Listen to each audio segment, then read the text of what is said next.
Irmãos, eu tenho ministrado muito nessa área de libertação e eu sei que Deus está levantando realmente um povo guerreiro, um povo bem adestrado. Mas eu confesso que muitas vezes eu fico muito preocupado com o relacionamento que as pessoas têm com a palavra de Deus. E isso tem sido realmente algo que tem ficado realmente a desejar. E quando nós, de uma maneira prática, começamos a avaliar o relacionamento das pessoas com a Bíblia, com a palavra de Deus, a gente percebe que tem sido muito fraco. Uma pesquisa foi feita no meio evangélico e essa pesquisa divulgou o seguinte resultado, que em média os pastores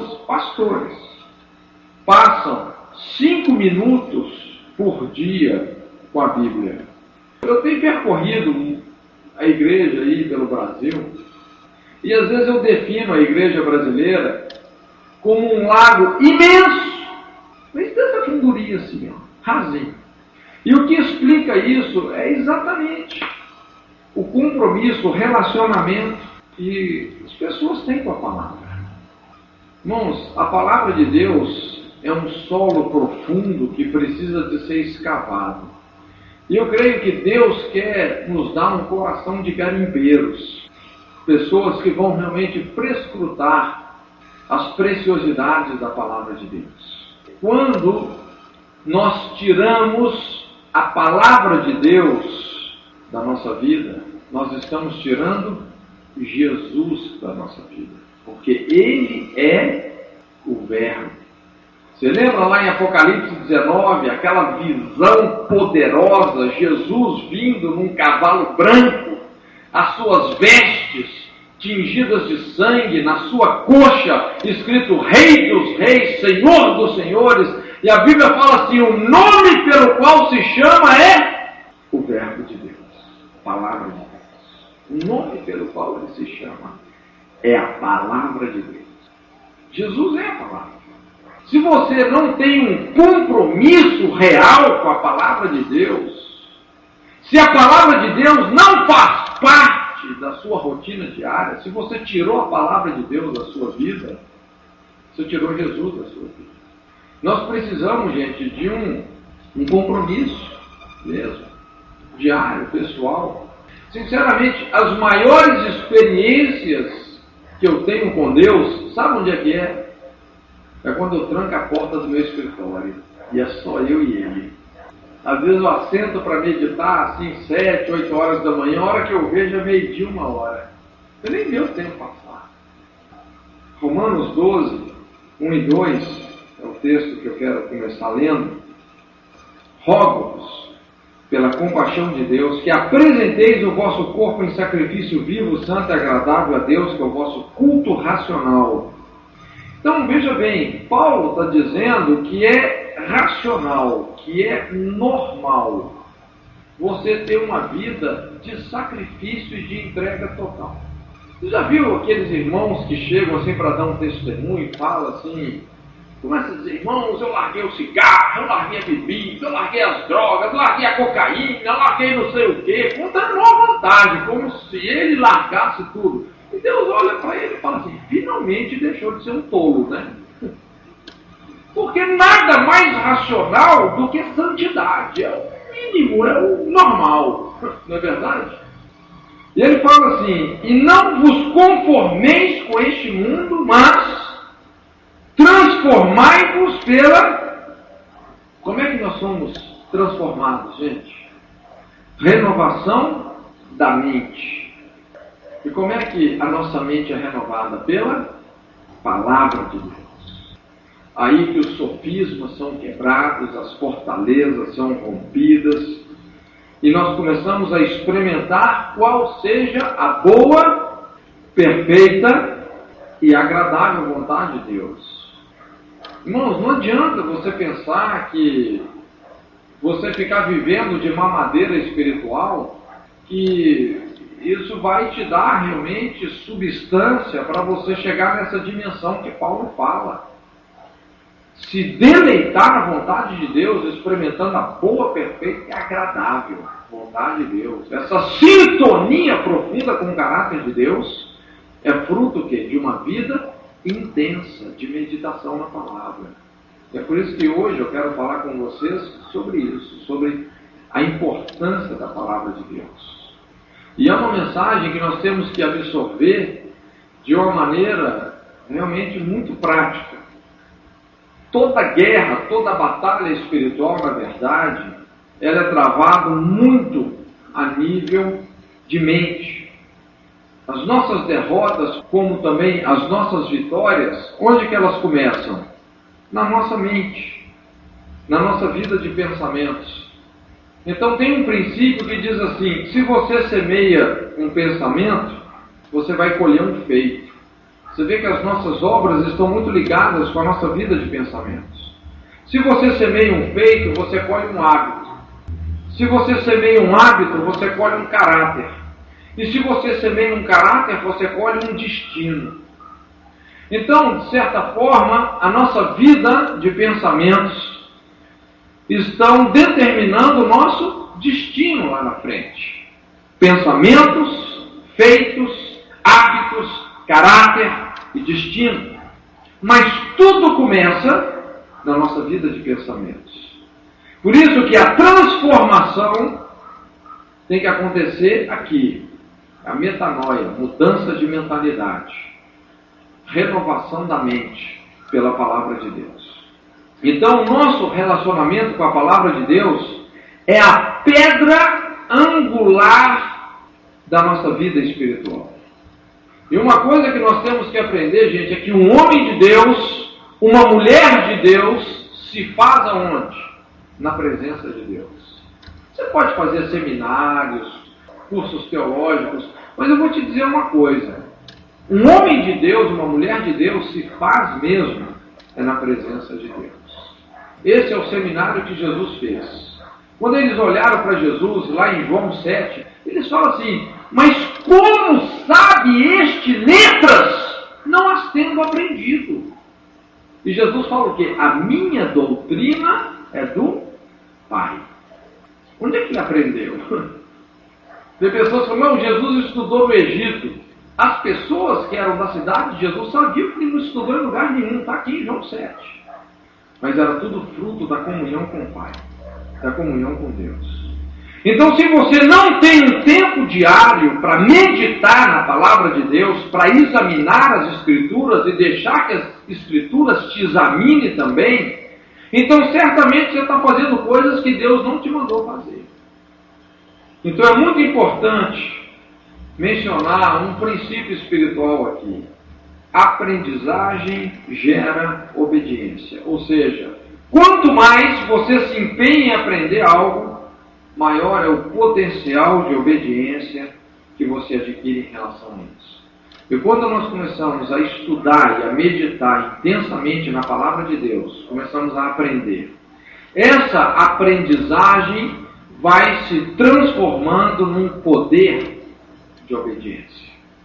Então, determinadas áreas da nossa vida que nós tínhamos uma dificuldade tremenda de obedecer, de cumprir determinados princípios, esses quadros vão se revertendo automaticamente.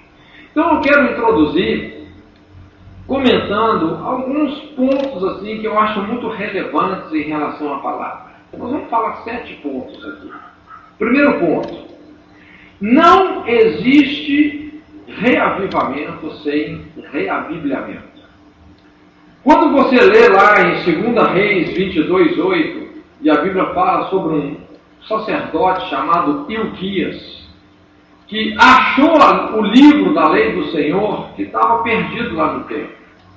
E quando esse sacerdote achou o livro da lei do Senhor, e ele começou a ler aquele livro, ele percebeu a tragédia que estava acontecendo, porque a nação estava totalmente em desobediência às leis que haviam sido encomendadas para Israel. E ele pegou aquele livro, Ilquias, levou o livro para o rei, Quando o rei leu o livro, o rei rasgou as vestes, falou: nós estamos em pecado, nós estamos em desgraça. E começou a se arrepender. E começou-se uma grande reforma na nação, a partir do momento que o livro da lei do Senhor foi redescoberto. Sabe o que é reavivamento? É quando nós redescobrimos verdades que nós esquecemos, ou que ficaram perdidas, foram roubadas por Satanás e seus demônios. Nós sabemos que Satanás, como ladrão, qual que é a prioridade de Satanás? É roubar o que de nós? A verdade, a palavra, as promessas. É aí que Satanás investe os seus esforços. Então, avivamento é quando alguém, através de uma vida responsável de meditação, começa a redescobrir, lembrar e viver verdades e princípios esquecidos e perdidos. Se você estuda a história da reforma, você vai perceber que foi isso exatamente o que aconteceu. Você sabe o que Lutero redescobriu? Ele redescobriu isso, que nós somos salvos pela fé. Quando ele leu aquele texto, o Paulo fala assim: o justo viverá pela fé. Esse texto está mencionado também em Abacuque. O justo viverá por fé. Quando ele compreendeu, essa revelação saltou no seu coração, e ele entendeu que não eram pelas indulgências que as pessoas eram salvas, e ele redescobriu que somos salvos pela fé. Isso revolucionou. Isso levou ele a reformar a mentalidade de uma sociedade. E essa reforma tem afetado as nossas vidas até hoje. Simplesmente porque ele redescobriu uma verdade. A verdade mais simples, o princípio mais básico do Evangelho. Entende? Então não existe reavivamento sem um reabibliamento. Eu espero que hoje Deus possa começar a gerar no seu coração uma fome. Que Deus possa gerar na sua vida mesmo um compromisso diário de meditar na palavra de Deus. Eu, sinceramente, na minha vida, foram muitos raros os dias que eu não tive a oportunidade de poder sentar e abrir as Escrituras Sagradas. Segunda coisa aqui é que o poder criativo de Deus parte de uma atuação conjunta da palavra de Deus movida pelo ministério do Espírito Santo. Eu acho isso aqui muito tremendo. Quando a gente quer compreender como as coisas realmente funcionam, é muito importante a gente voltar no livro de Gênesis, que é a origem de tudo. E a Bíblia fala que Deus, então, criou todas as coisas. E como é que Deus criou todas as coisas? Pela palavra. No princípio criou Deus os céus e a terra era sem forma e vazia, e havia trevas sobre a face do abismo, e o Espírito de Deus se movia sobre a face das águas. Ok? O Espírito Santo estava ali. Havia um certo caos, uma certa desorganização sobre a terra. A restauração da terra, o que dá a entender, começa aqui no versículo 3, quando a Bíblia fala assim: e disse Deus. E disse Deus. Gente, quando Deus fala, aí o Espírito começa a fazer. E muitas vezes a nossa vida está como uma terra naquela situação. Sua vida é sem forma e vazia. Um caos. É muito interessante esse versículo, porque dá a entender, porque no versículo 1 fala assim que Deus, no princípio criou Deus os céus e a terra. E a Bíblia fala ali, e a terra tornou-se sem forma e vazia. Então parece que algo aconteceu com a terra que a deformou, que a caotizou. Alguns teólogos acreditam que foi exatamente nessa instância que houve a queda de Lúcifer sobre a terra. Eu não sei. Pode ser que sim. Faz sentido. Porque quando a Bíblia fala que a terra tornou-se sem forma e vazia, havia trevas sobre a face do abismo, isso não condiz muito com o caráter de Deus, não é verdade? Deus não é um Deus de caos, Deus não é um Deus de desordem, mas a terra se tornou assim, sem forma, caótica, vazia. É como se você pegar um carro 0 km novinho e trombar esse carro num poste. Como é que o carro fica? Sem forma. Ele perde a forma original. Aliás, essa é a realidade que aconteceu conosco. Muitos de nós perdemos a forma. E o Espírito de Deus está sobre esse caos. O Espírito de Deus quer agir. Quando você tem uma necessidade de restauração, quem se aproxima de você? O Espírito de Deus. Mas o que o Espírito de Deus está aguardando? A palavra. O disse Deus. E quando você libera a palavra de Deus, Deus começa o quê? A restaurar todas as coisas. E disse Deus, haja luz, e houve luz. Imagina você num ambiente de total desordem, tudo bagunçado, tudo escuro. Qual que é a primeira coisa que você tem que fazer para você arrumar esse ambiente? Acender a luz, não é isso? Para você entender o que está fora do lugar. E aí vem o disse Deus, haja luz. E a partir daí, se você for ler no Gênesis 1, Deus começa a colocar cada coisa no seu devido lugar.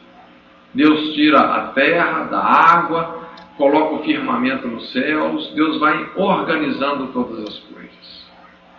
Tudo pela palavra.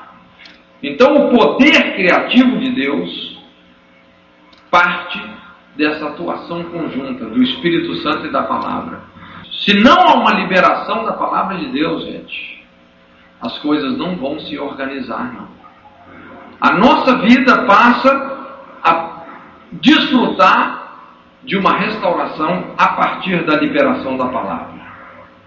Terceira coisa, se você quer ter experiências sobrenaturais com Deus, nós temos que aprender a andar sobre a palavra e o conselho de Deus. Eu gosto muito desse texto, Mateus 14, 29, se eu não me engano, quando os discípulos estavam ali na hora mais escura, na quarta vigília da noite, no meio de uma tempestade, atravessando o mar da Galileia, e de repente, quem que vem andando sobre as águas? Jesus. Então os discípulos se assustam, acham que é um fantasma, e Jesus fala, não gente, sou eu. E Pedro fala assim, Senhor, se és tu mesmo, manda que eu vá ter contigo por sobre as águas. E Jesus diz, vem. E Pedro andou sobre as águas. Ele andou sobre a palavra de Jesus. Sobre o vem dele. Ele não andou sobre as águas. Ele andou sobre a palavra. E quando ele começou a olhar para as ondas, quando ele deixou de acreditar no vem de Jesus, o que aconteceu? Ele afundou. Aí Jesus foi lá e levantou o bichinho. Para nós quebrarmos a gravidade espiritual, quebrarmos essa lei gravitacional do pecado, nós temos que aprender a caminhar na palavra, sobre a palavra, sobre o rema de Deus. A partir disso é que nós começamos a ter experiências sobrenaturais com Deus. Porque quando Deus te dá uma diretriz, quando Deus fala ao seu coração uma palavra e você obedece, você vai ver coisas sobrenaturais acontecer. Esse é o princípio do milagre. É quando nós começamos a andar sobre a palavra de Deus. Desfazendo o poder de todas as circunstâncias, de todas as dificuldades, de todas as impossibilidades. Quarta coisa, se você quer se mover no poder da fé, você precisa de aprender a priorizar a palavra e os princípios de Deus na sua vida. Eu acho muito tremendo aquilo que aconteceu entre Jesus e aquele centurião. Os fariseus pediram um sinal a Jesus e não foram atendidos. O centurião pediu uma palavra. Em submissão total à autoridade de Jesus. E Jesus se maravilhou da sua fé. Jesus falou: não tenho achado tamanha fé nem mesmo em Israel. Ele não pediu sinal, ele não pediu milagre, ele pediu uma palavra. Senhor, uma palavra só, e o meu servo será curado. É muito interessante, lá em João 2, 24, 25, a Bíblia mostra como que Jesus não confiava nos que confiavam apenas em sinais. Nós devemos basear as nossas vidas e relacionamentos na palavra e não nos sinais. Nós temos que seguir a palavra e os sinais vão nos seguir. Quinto ponto. Se você quer prevalecer em guerra espiritual, você precisa se comprometer com uma vida diária de meditação. Quantos querem ser realmente guerreiros? Então vamos ver como que se faz um guerreiro. Josué 1, 7, 8. Deus está falando assim para Josué. Josué estava diante de uma grande guerra. Ele ia enfrentar todos aqueles povos, os cananeus, ferezeus, heveus, amorreus, jebuseus, né? Todos aqueles zeus ali. E eram povos terrivelmente belicosos. As cidades eram fortificadas. Haviam fortalezas tremendas. Havia também naquela terra ali que eles teriam que tomar os descendentes de Enac, os Enaquins. Eram assim uns caras de 3 metros de altura, com 6 dedos em cada mão. Eram inimigos terríveis. Os ancestrais de Golias estavam lá. E ele estava diante, então, de uma situação onde ele teria realmente muita guerra, muita luta, muita conquista pela frente. Quantos estão dispostos a enfrentar as batalhas e as lutas? Amém? Você não aceitou Jesus só para se sentir melhor, ir para o céu, tudo legal. Nós somos conquistadores. E nós temos que sofrer as aflições como bons soldados do Senhor Jesus. Somos herdeiros também dos sofrimentos de Cristo. Nós temos o privilégio de pagar o preço e sofrer com Jesus as dores pela edificação da igreja. Eu fico impactado ali em Atos, quando os discípulos foram açoitados com vara. Fizeram uma festa porque foram açoitados. Que privilégio! Tomei 40 açoites por amor a Jesus. O cara saiu rindo até a orelha. Irmãos, qualquer lutinha que a gente tem porque perdeu o emprego, nós estamos desesperados. Não é verdade?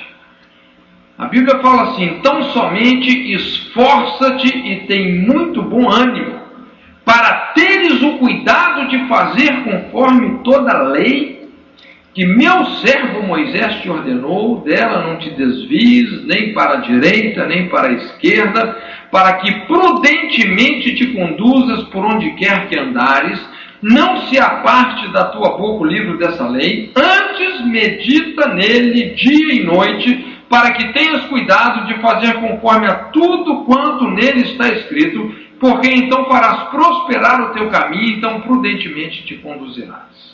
Josué 1, 7, 8. Josué estava diante de um desafio poderoso. Muitos povos, muitos inimigos a serem vencidos, muitas guerras. Não era coisa pouca, não. A Bíblia está dizendo o quê? Josué, seja forte e corajoso para meditar dia e noite na minha palavra. O resto é comigo. Deus está levantando uma geração hoje de pessoas que têm coragem para ter uma vida de meditação. Porque você pode contar nos dedos os que têm uma vida de meditação hoje. Deus está levantando uma geração de pessoas fortes e corajosas para meditar diariamente na palavra. Meu querido, você não tem que ficar muito preocupado com o demônio em batalha espiritual. O demônio é colateral. A partir do momento que você está cheio da palavra de Deus, que você tem o está escrito, como Jesus teve para Satanás e seus demônios, a Bíblia fala que Jesus vai desfazer o iníquo pelo assopro. O assopro da sua boca e o resplendor da sua vinda. Já vai exalar, vai sumir.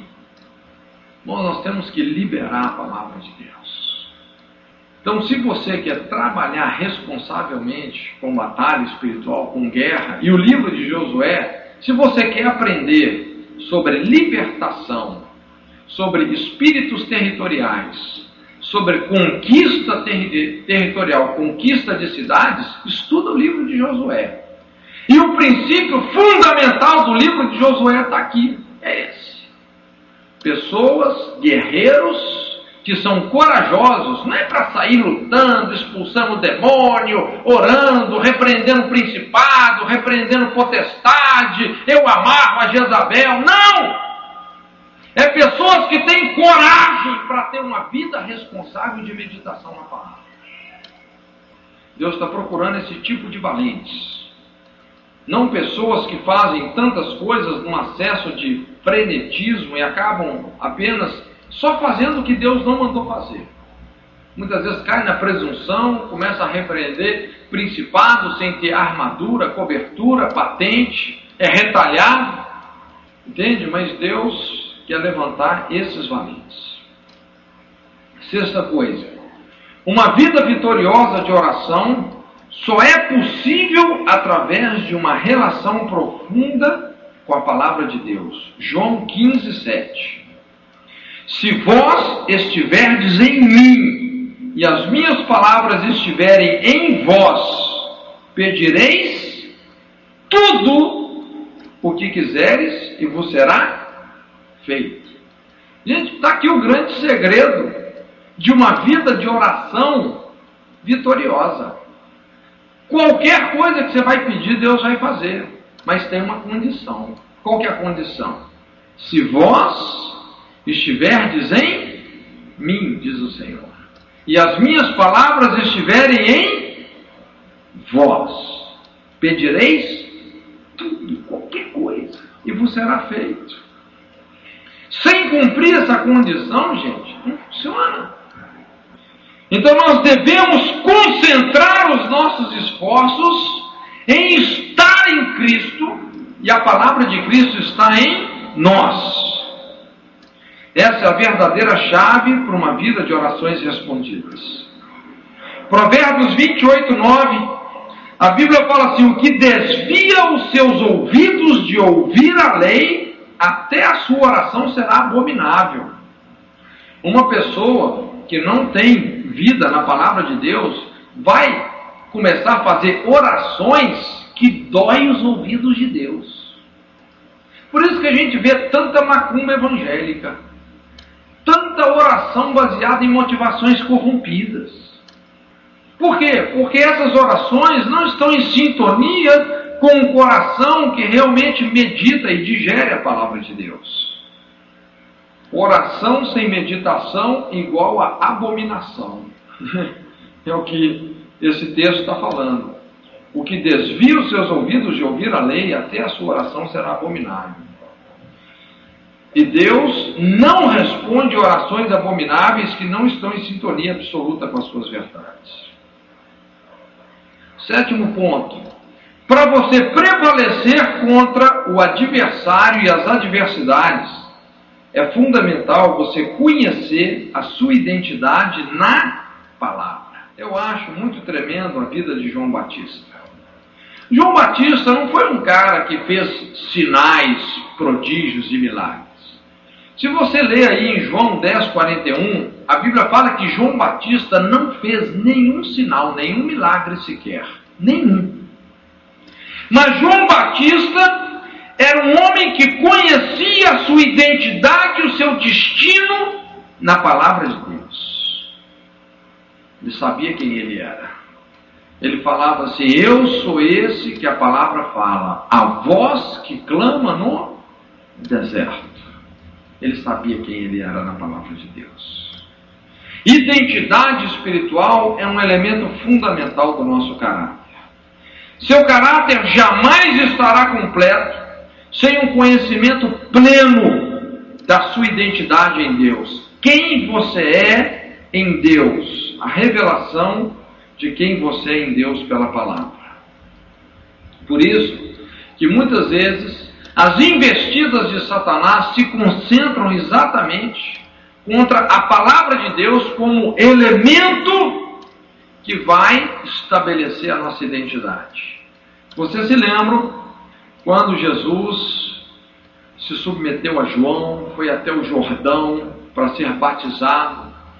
E quando ele foi ser batizado por João, os céus se rasgaram, o Espírito Santo, na forma corpórea de pomba, desceu sobre Jesus, e uma voz falou do céu: este é meu filho amado, em quem se compraz a minha alma. E aquilo teve um alto significado. Outro dia até o pastor Doriel compartilhando comigo. Ali foi aquela liberação, aquela honra do pai sobre o filho, liberando o filho para a trajetória ministerial dele. E a Bíblia fala que depois daquilo o Espírito Santo conduziu Jesus ao deserto para ser tentado por Satanás. Qual foi a primeira tentação? A primeira coisa que Satanás falou com Jesus: se tu és o Filho de Deus, transforma essas pedras em pães. Qual foi a última palavra que o Pai tinha falado com Jesus? Tu és meu filho amado. E o diabo falou o quê? Se tu és mesmo. Você está percebendo que Satanás está colocando em dúvida a declaração do Pai sobre Jesus? Você percebe? Esse ataque contra a palavra do Pai, contra a revelação da identidade. E Jesus, em dose dupla, o que ele responde? Satanás, nem só de pão viverá o homem, mas de toda a palavra que procede da boca de Deus. Eu fico com a palavra que o Pai falou comigo. Hoje tem muita gente tentando se autoafirmar através de obras, de milagres, de feitos, para provar o que é e até mesmo o que nem é, porque exatamente estão engolindo essa isca. São pessoas que não sabem quem eles são na palavra de Deus. Irmãos, nós precisamos, através de uma vida responsável de meditação, entender quem nós somos, entender a sua identidade ministerial, o que Deus chamou você para fazer e para ser ministerialmente. É no seu relacionamento com a palavra que você vai descobrir essas coisas. É a partir disso que Deus vai começar a descortinar a compreensão dessa trajetória ministerial que Deus tem para a sua vida. É a partir disso que você vai entender qual que é o seu perfil vocacional. É através da sua vida de meditação que os nossos dons, a nossa vocação vai se manifestar. Eu quero compartilhar com você, então, para a gente poder terminar, a importância dessa interação com a palavra de Deus como princípio de produzir frutos. E nós sabemos que o objetivo do coração de Deus é que nós sejamos frutíferos. E o grande segredo da frutificação, quando você estuda João 15, aquela parábola da videira, qual que é o grande segredo da frutificação? É você ser um ramo que está na videira.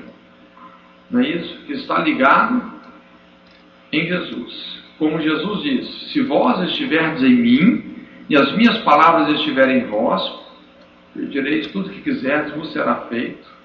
E ele fala que dessa forma nós iríamos produzir muitos frutos e glorificar o Pai.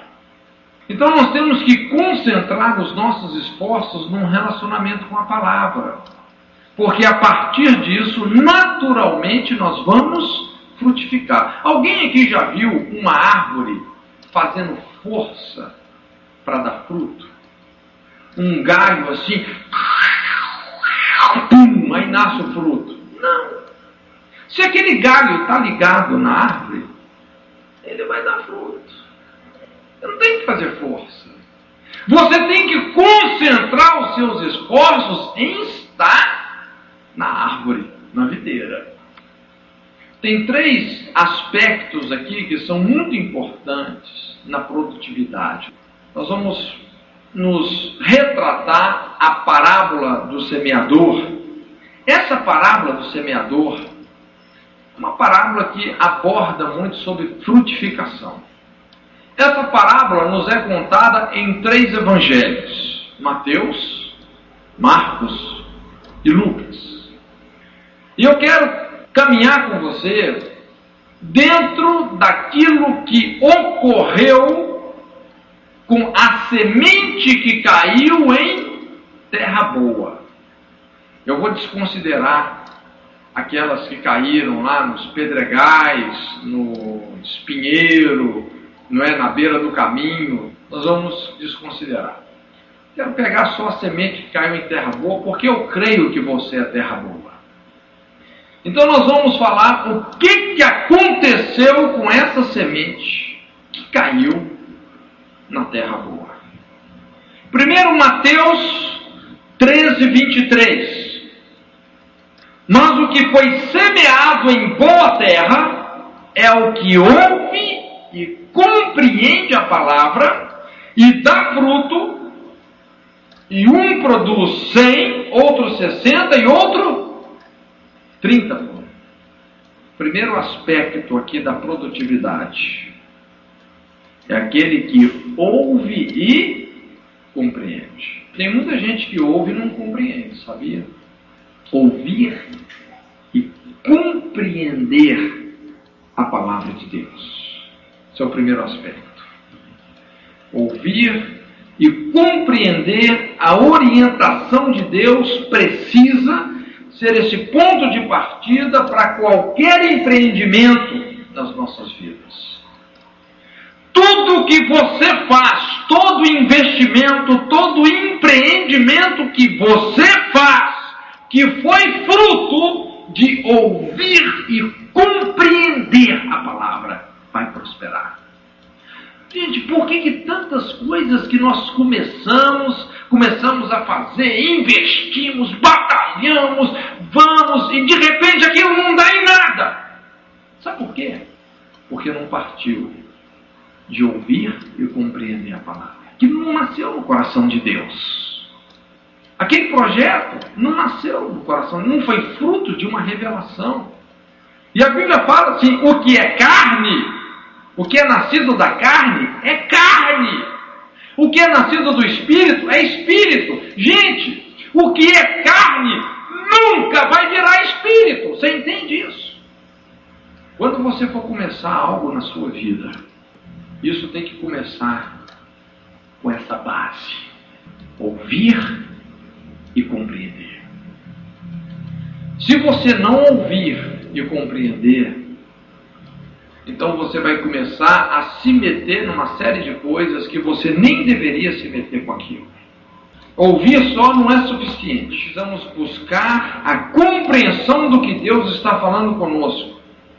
Efésios 5,17, a Bíblia fala assim: por isto, não sejais insensatos, mas entendei qual seja a vontade de Deus. Irmão, chega de insensatez, chega de meninice, chega de petulância, de presunção, de ficar fazendo as coisas no peito e na raça, na força e na violência. Irmãos, vamos procurar compreender qual seja a vontade do Senhor. Sabe qual que é a explicação para o sucesso de todos esses grandes homens de Deus na Bíblia? É que esses homens simplesmente fizeram isso. Eles ouviram e obedeceram. Não fizeram mais nada, não. Ouviram e obedeceram. E deu certo. Deu tudo certo. Não é que eles não tiveram dificuldades, problemas, não é que eles não tiveram que romper com resistências demoníacas, tiveram, mas é poderoso.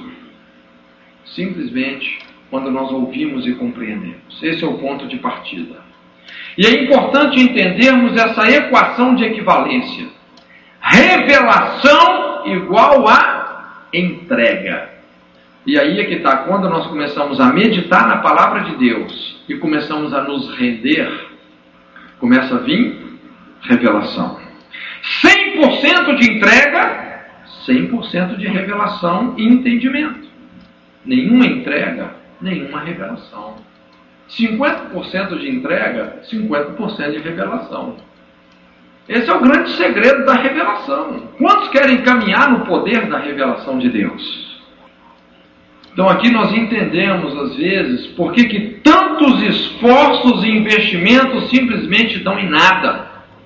Praticamos a insensatez de não compreender a vontade de Deus. Sem este alicerce, nós edificamos uma casa sobre a areia.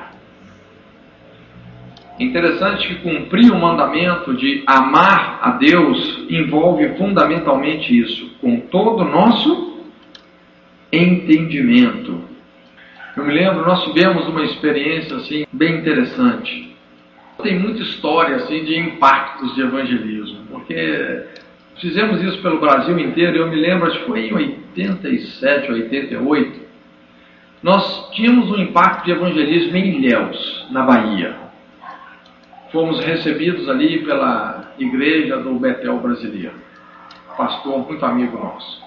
Nessa época eu morava em Belo Horizonte, então nosso pessoal já tinha ido todo para Ilhéus e estava aguardando só o equipamento de som que nós iríamos levar, sair com a Kombi da missão de Belo Horizonte a Ilhéus dá mais ou menos 1.000 e poucos quilômetros. Então estava eu, minha esposa grávida, mais 4 pessoas e todo o equipamento de som, aquelas caixas imensas. Naquela época os equipamentos eram muito grandes. A gente montava aquela parafernália toda na rua e congelava o inferno, né?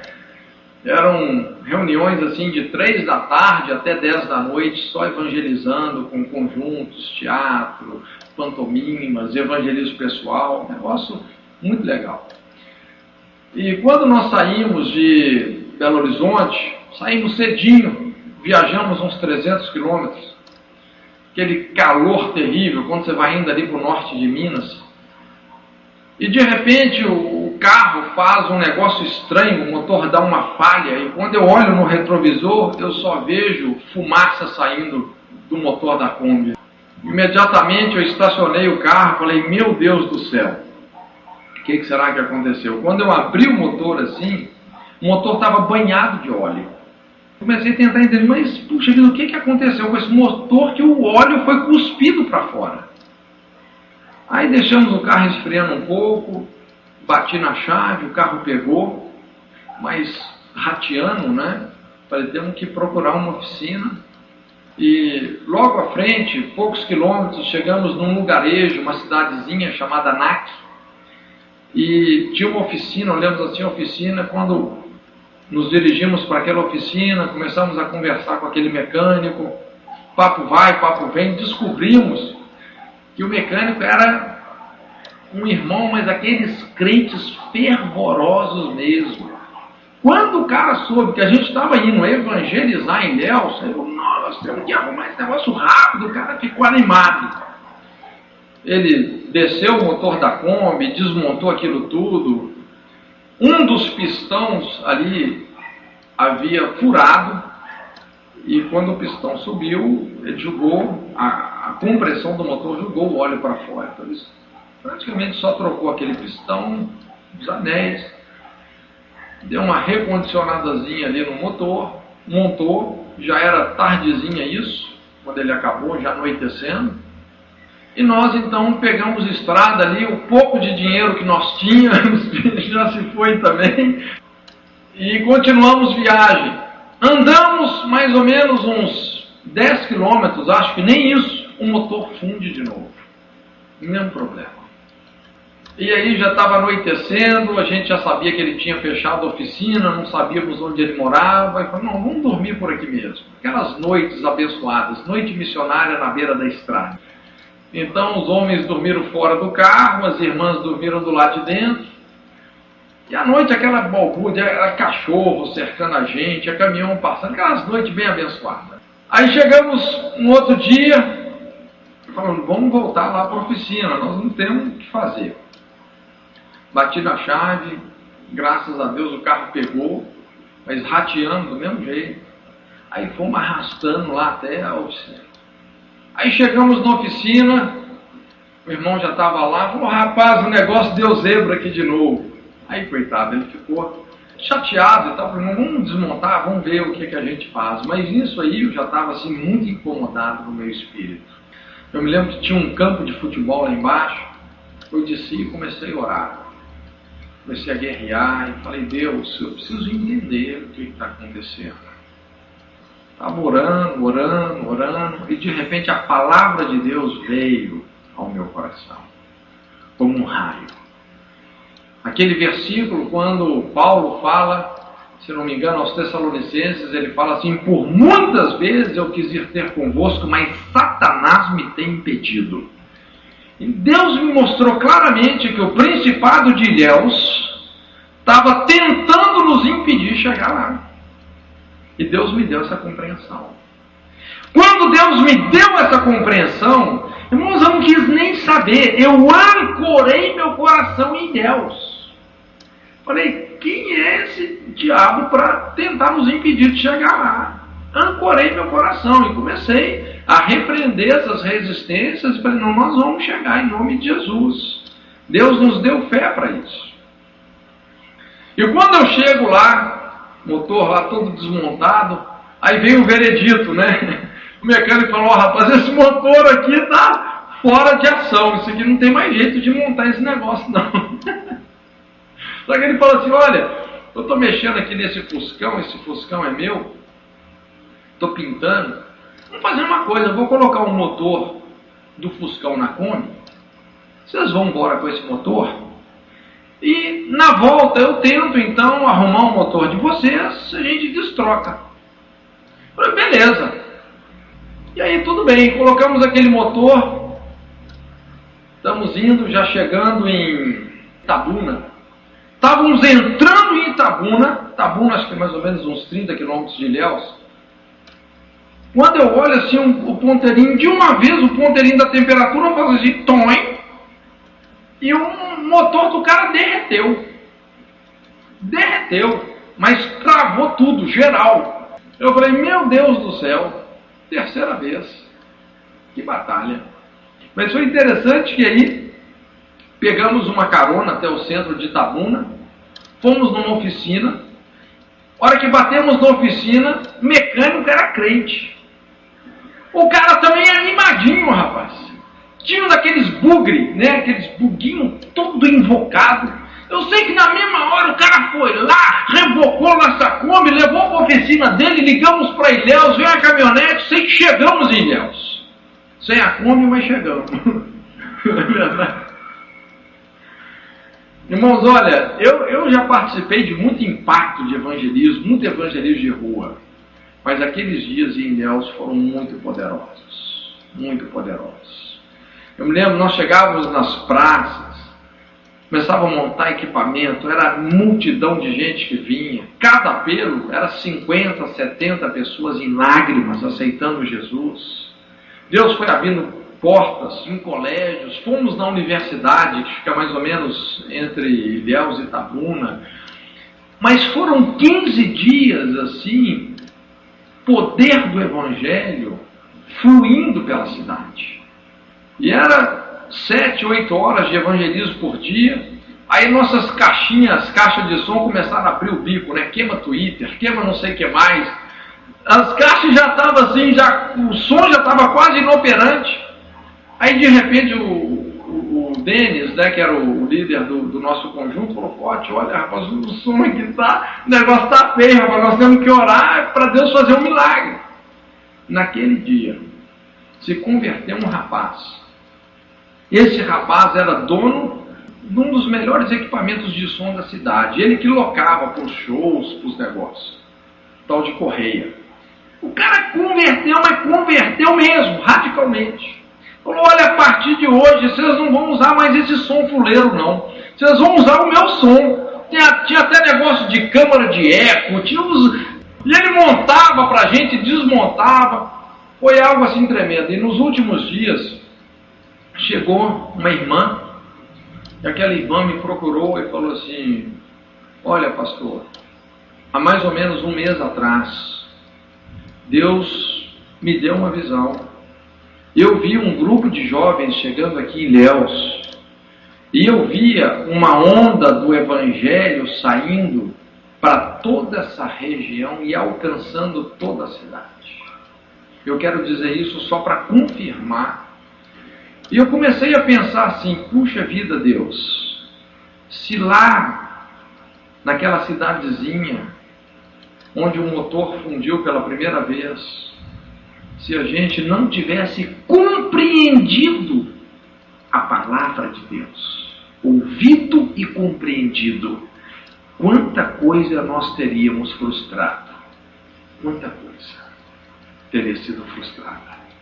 Mas porque nós entendemos, nós fomos sem dinheiro. O dinheiro era para conta da gasolina praticamente. Dormíamos debaixo de posto de gasolina, jejum, né, jejum forçado. Na hora de voltar, irmãos, nós não tínhamos dinheiro para voltar, não. Aí Deus começou a fazer os milagres. Aí recebemos um convite para fazer um mini impacto em Itabuna. Aí vamos para Itabuna, já estamos mais perto de Belo Horizonte. E aí Deus começou a fazer os milagres. Eu sei que foi surgindo oferta daqui, dali, pagamos o motor, porque tivemos que comprar um motor novo lá em Itabuna. Aquele motor estava totalmente despedaçado. Coitado do mecânico, chegamos com o motor dele todo destruído. Eu sei que Deus supriu todas as coisas e o nome dele foi glorificado. Ouvir e compreender a palavra. Irmãos, quando você compreende e obedece, Deus vai começar a romper as barreiras e as fronteiras. Segunda coisa aqui, Marcos 4:20. Aqueles outros que foram semeados em boa terra, você vê a mesma semente que caiu na boa terra, são os que ouvem a palavra e a recebem, e dão fruto a 30, 60 e a 100 por um. Ouvir e receber. Ouvir e receber. O primeiro ponto foi ouvir e compreender. Agora, o segundo estágio da fé. Ouvir a palavra e receber. Receber. Fé é você concordar com a palavra de Deus e discordar das mentiras do diabo. A fé é a principal obra que Deus espera de nós. Você lembra quando Jesus fala assim, que essa é a obra de Deus, que creiamos naquele que Ele enviou. Qual que é a obra que Deus espera que nós façamos? É crer nele. É concordar com aquilo que realmente Deus quer fazer nas nossas vidas. A partir do momento que nós compreendemos a palavra de Deus, nós precisamos o quê? De receber essa palavra. Ou seja, passar a agir, passar a orar de acordo com aquela revelação recebida. Eu acho tremendo quando a Bíblia fala de Abraão, Romanos 4:18, a Bíblia fala assim: o qual em esperança creu contra a esperança, para que se tornasse pai de muitas nações, conforme o que lhe fora dito, assim será a tua descendência. Em esperança ele creu contra a esperança, ele recebeu a palavra. Quando você compreende a palavra, então você tem a base para você começar a agir. mas nós precisamos também de receber, de nos agarrarmos a essa palavra, porque podem surgir algumas dificuldades, e nós precisamos o que? De ficar firmes na palavra. Eu me lembro, foi em 1987 isso, outubro de 87. Deus falou ao nosso coração sobre fazermos um impacto em Blumenau, em Santa Catarina. E em Blumenau acontece uma festa muito grande, muito famosa, que é a Oktoberfest. São 17 dias, 16 ou 17 dias de festividades. É um verdadeiro carnaval alemão, é muita gente que vai nesse lugar. Então, juntamente com o pessoal de Florianópolis, a base de Jocum em Florianópolis, começamos a fazer os contatos. Uma irmã, que é de descendência alemã também, foi em Blumenau, tentou conseguir algumas portas para que nós pudéssemos estar evangelizando ali na cidade. Então conseguiu a igreja lá onde nós ficamos hospedados, uma igreja presbiteriana, abriu as portas para a gente.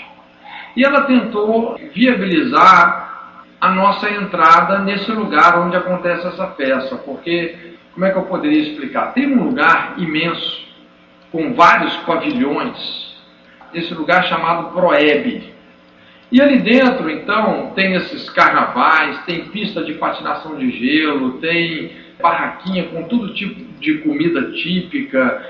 É um negócio assim fenomenal, ultra sofisticado. E tudo acontece ali dentro. Então ela foi lá no secretário de turismo, procurou o secretário de turismo e falou: olha, nós somos uma equipe de pessoas de fora, trabalhamos com teatro e tal, e gostaríamos de evangelizar aqui. E aquele cara, então, foi fazendo pergunta daqui e dali. Quando descobriu que éramos crentes, e aquele cara era totalmente contra os crentes, destratou, fechou as portas, ficou assim uma situação terrível. Mas é interessante que alguns meses antes, nós víamos orando ali em Curitiba, com o nosso time, todo dia intercedendo, ouvindo a Deus, orando as cargas do coração de Deus, e Deus nos dando palavras e promessas assim poderosíssimas para aquele tempo de evangelismo. Deus nos falando sobre avivamento, sobre conversões em massa, e aquilo foi enchendo tanto o nosso coração de expectativa que a gente já estava doido para ir para o evangelismo. Então, chegou a data, descemos para Blumenau, e gente, quando nós começamos a evangelizar em Blumenau, nunca senti tanta resistência espiritual, era terrível, terrível. Olha que nós sempre usamos muito o teatro no evangelismo, normalmente ele abre muitas portas, as pessoas se aproximam, e tínhamos peças muito bem elaboradas, que em Curitiba eram peças assim que a gente apresentava no centro de Curitiba, mas eram multidões que vinham ver. E em Blumenau ninguém se aproximava. A gente ia falar de Jesus com as pessoas, ninguém queria ouvir. Nós não tínhamos acesso à Proeb, então começamos a ir para algumas praças, alguns lugares públicos, mas tinha pouca gente, os poucos que tinham não se interessavam. E sabe quando aquela coisa agarrada, difícil? Falei, meu Deus, que frustração, que frustração. Parece que os céus eram de bronze. E aí nós resolvemos, falar, não gente, vamos ouvir Deus. Nós temos que ver o que está acontecendo. Pegamos toda a nossa equipe, dividimos em vários grupos de intercessão e fomos ouvir a Deus. E em cada grupo Deus começou a falar sobre um espírito de intimidação que estava naquele lugar. Eu me lembro que no nosso grupo uma irmã teve assim uma visão. Deus mostrou para ela uma muralha imensa, uma barreira, um bloqueio imenso. Só que ela, no espírito dela, na visão, naquela visão que ela teve, ela sentiu que ela devia empurrar aquilo. E quando ela empurrou aquele muro enorme, que ela achou assim que ela não ia conseguir empurrar, mas quando ela empurrou, tocou a mão e bateu tudo aquilo caiu por terra. E Deus começou a nos falar que havia, na verdade, uma intimidação naquele lugar. E que a gente não deveria se sujeitar àquela intimidação. Então nós tomamos uma decisão. Ali nós recebemos a palavra. Não, Deus, o Senhor tem um avivamento para esse lugar. Nós vamos ver coisas tremendas acontecendo nesse evangelismo. E nós resolvemos, nós vamos lá para a porta da Proeb, desse lugar. Era um rio de gente entrando. O que a gente precisava era de uma tomada de energia para ligar o nosso som, porque a gente dependia disso, para apresentar as peças, ministrar a palavra e tal, não é? Então ficamos bem do lado da porta principal da Proeb. E nisso então, Deus falou com um dos irmãos que estavam conosco liderando, mas é um homem que ouve muita voz de Deus, e Deus falou com ele assim: Lívio, vai lá dentro, procura lá dentro da Proeb, que eu tenho um homem de paz. Lá dentro da festa, chegou numa das barraquinhas que tinha assim, perguntou para o cara: quem que é o seu chefe? Ah, meu chefe é o fulano de tal. Foi lá no cara. Chegou um cara, conversou, se apresentou, explicou: quem que é o seu chefe? Ah, meu chefe é o fulano. Conversou, se apresentou, até que ele chegou num cara, depois se tornou muito amigo nosso, seu Patrício. Esse cara era o secretário do secretário de turismo que tinha tesourado a gente. E Deus falou com ele: esse é o homem de paz. Aí ele começou a explicar: olha, nós trabalhamos dessa forma, temos várias pantomimas. Quando ele falou pantomima, o cara arregalou os olhos. Rapaz, é mesmo? Vocês têm peças de teatro apenas com expressão facial e corporal? É. Então vamos lá. Vou providenciar imediatamente energia para vocês e eu vou assistir a peça. Se eu gostar, nós vamos dar um jeito de colocar vocês aqui para dentro. Nós não sabíamos, mas ele era pai de 2 filhos surdos e mudos. E havia uma grande escola com mais de 100 alunos surdos mudos que ele ajudava, que ele cooperava. Então ele pegou os filhos dele e foi lá fora assistir a peça. Eu não sei quantos assistiram aquela peça, A História de 2 Reinos. Uma peça muito famosa da Jocum. E que fala muito do coração de Deus. Eu sei que quando chegou no final da peça, aquele homem estava se derretendo em lágrimas. Havia uma unção tão poderosa de Deus naquele lugar. Eu sei que na mesma noite ali, estávamos todos nós com um crachá da Oktoberfest para entrar e sair a hora que queríamos. E ele falou assim: olha, esse lugar aqui é só de vocês. Vocês podem fazer o que quiser aí. Irmãos, havia uma unção de evangelismo tão forte naquele lugar. Às vezes eu me afastava um pouco do nosso grupo, eu via assim pessoas quebrando um caneco de chope, aceitando Jesus em lágrimas. Mas era um mover de Deus tremendo. Marcos Azolim, esse que morreu na África, a gente ia embora 2, 3 horas da manhã, ele ficava lá até amanhecer pregando. Me lembrava daquele guerreiro de Davi que lutava até a espada ficar colada na mão. Irmãos, mas foi uma colheita poderosa. Nos outros anos, esse seu Patrício passou a patrocinar os impactos de evangelismo na Oktoberfest. Foi algo tremendo. Irmãos, ouvir e receber a palavra. Muitas vezes, Deus te dá uma palavra, você já compreendeu, mas você precisa de receber. Porque vão acontecer algumas resistências às vezes, mas nós temos que receber a palavra. E por fim, para a gente terminar, a Bíblia fala aqui em Lucas 8,15. Nós lemos aí Mateus 13, 23, Marcos 4, 20 e agora Lucas 8,15. E aqui: caiu em boa terra, esses são os que, ouvindo a palavra, a conservam num coração honesto e bom e dão fruto com perseverança. Ouvir e conservar. Nós falamos sobre ouvir e compreender, ouvir e receber, e agora ouvir e conservar a palavra.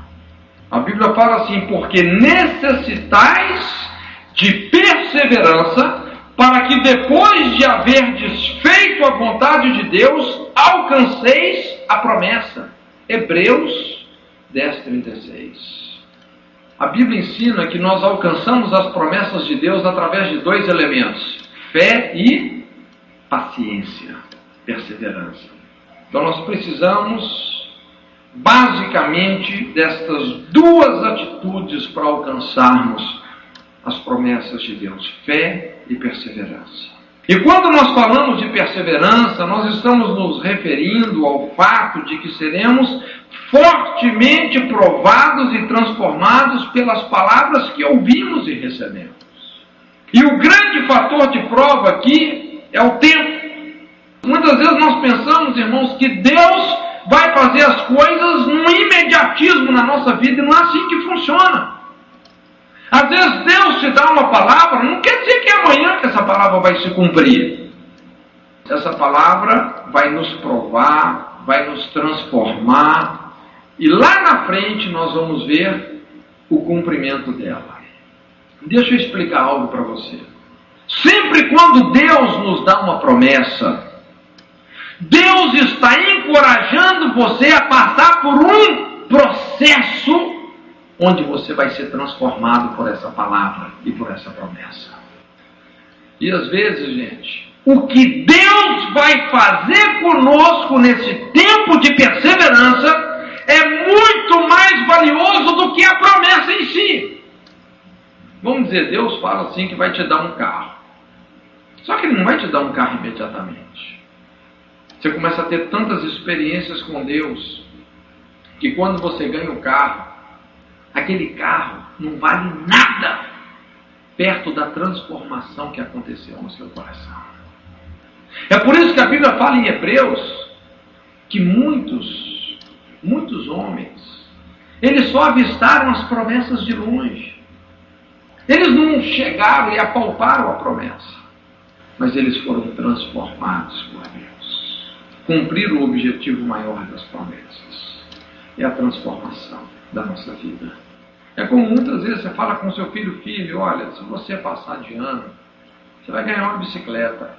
E ele começa a batalhar aquele ano inteiro para satisfazer as condições da promessa. O que a bicicleta é perto de todo o empenho, a determinação, a transformação que ele sofreu durante todo aquele ano? A bicicleta não vale nada, gente. Entende? É por isso que muitas promessas nós vamos alcançar pela perseverança. E a perseverança exige um coração honesto e bom, e quanto mais nós perseveramos, mais o nosso coração se fundamenta dentro do propósito de Deus. Eu gosto muito da história de Gideão. Gideão estava diante de um desafio muito grande. Os midianitas estavam vindo, estavam saqueando os arraiais ali dos filhos de Israel. E Gideão, então, pegou a sua colheita, foi lá num lugar bem escondido, Lagar, que era um lugar de pisar as uvas. Ele estava malhando o seu trigo, para que os midianitas não roubassem a sua colheita. E quando ele estava ali fazendo isso sozinho, escondido, defendendo a sua comida, a sua herança, um anjo se manifesta e fala com ele: homem muito corajoso. Gideão pensou assim: não deve ser comigo, né? Eu estou aqui escondido de todo mundo. Homem muito corajoso, homem valente. E ali esse anjo aciona Gideão a se levantar e guerrear contra os midianitas. Gideão fala: olha, Deus, esse negócio é meio complicado, porque o exército dos midianitas é muito forte e numeroso. Mas a palavra de Deus estava diante de Gideão. E Gideão compreendeu a palavra. Gideão recebeu a palavra. E nesse processo de receber, Gideão começou o quê? A provar a palavra de Deus. É errado você provar a palavra de Deus? Não. Falou: Deus, olha, se isso é assim mesmo, eu quero que esse novelo de lã amanhã esteja molhado e a terra seca. Chegou no outro dia, ele pegou o novelo de lã e espremeu um cálice d'água.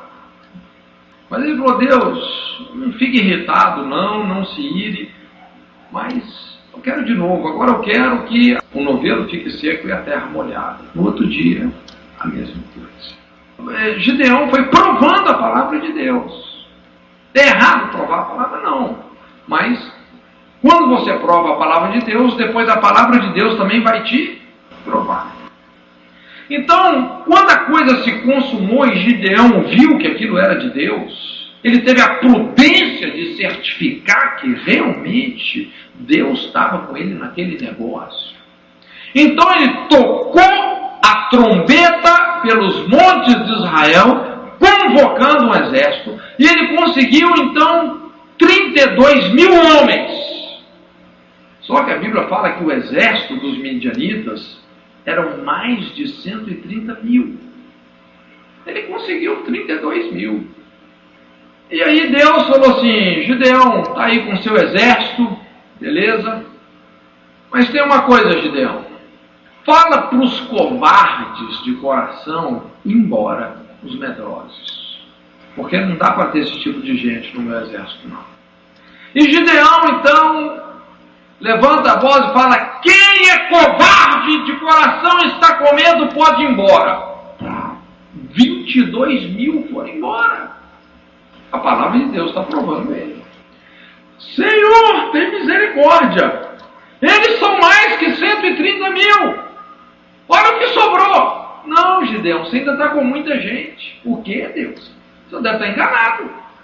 Você não sabe fazer conta, não? Não, Gideão, já está com muita gente. Vai lá no riacho e separa aqueles que trouxerem água à boca. Só sobraram 300.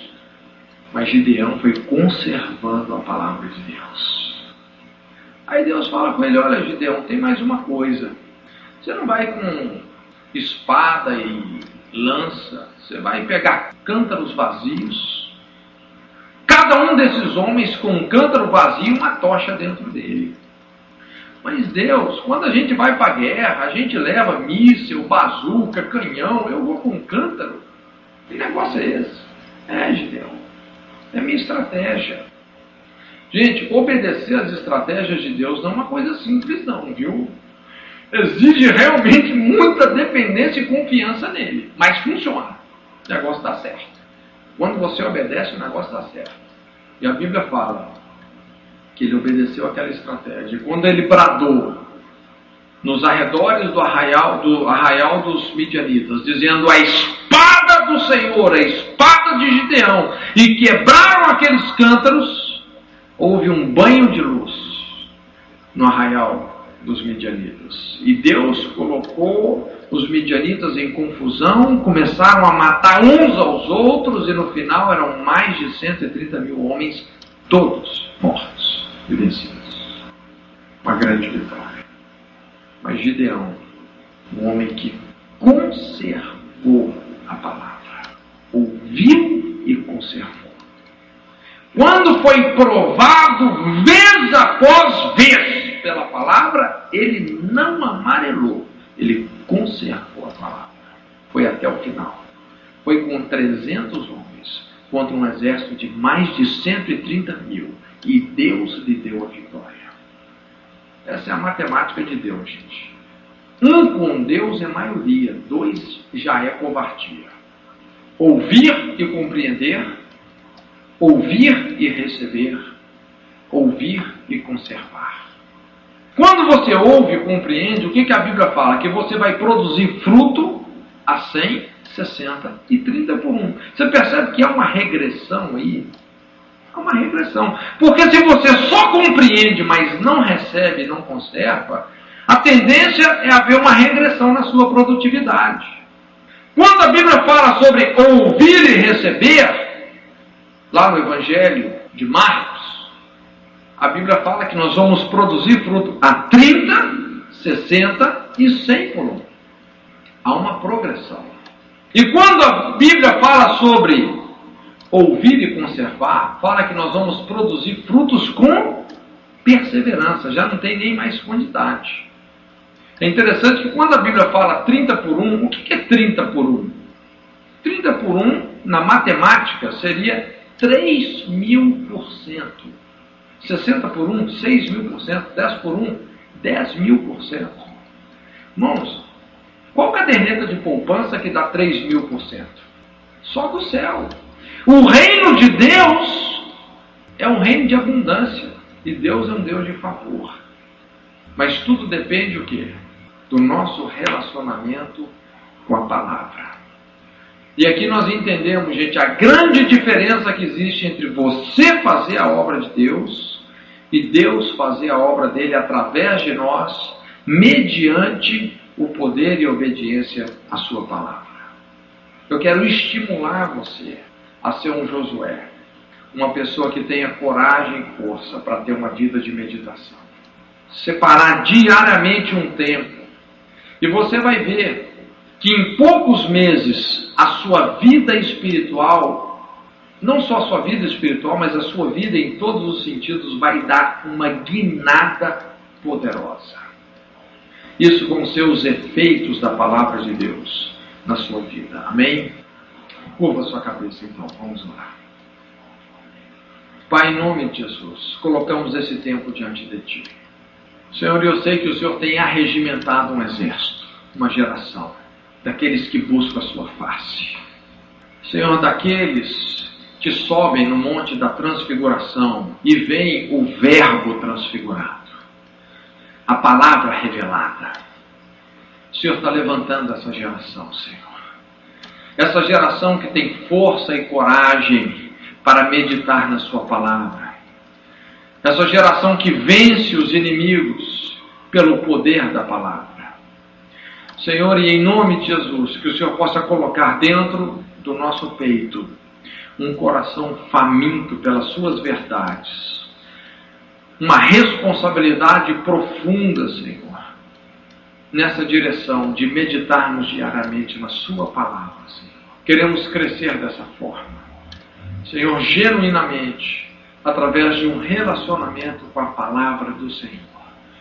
E eu oro, Senhor, que o Senhor venha levantar, que o Senhor venha alavancar cada pessoa no seu dom, que o Senhor venha levantar dessas pessoas que estão aqui, pregadores, ministros, que são como labaredas de fogo, que são como anjos, que são como enviados de Deus, pessoas que têm a palavra de Deus nos seus lábios, pessoas que vão liberar a palavra da boca de Deus para as nações, para povos, para cidades. Unge-nos, Senhor. Senhor, nós sabemos, ó Deus, que o que faz toda a diferença é quando a sua palavra é ministrada através das nossas vidas. Unge-nos, ó Deus, para isso, para termos esse compromisso. Em nome de Jesus. Amém.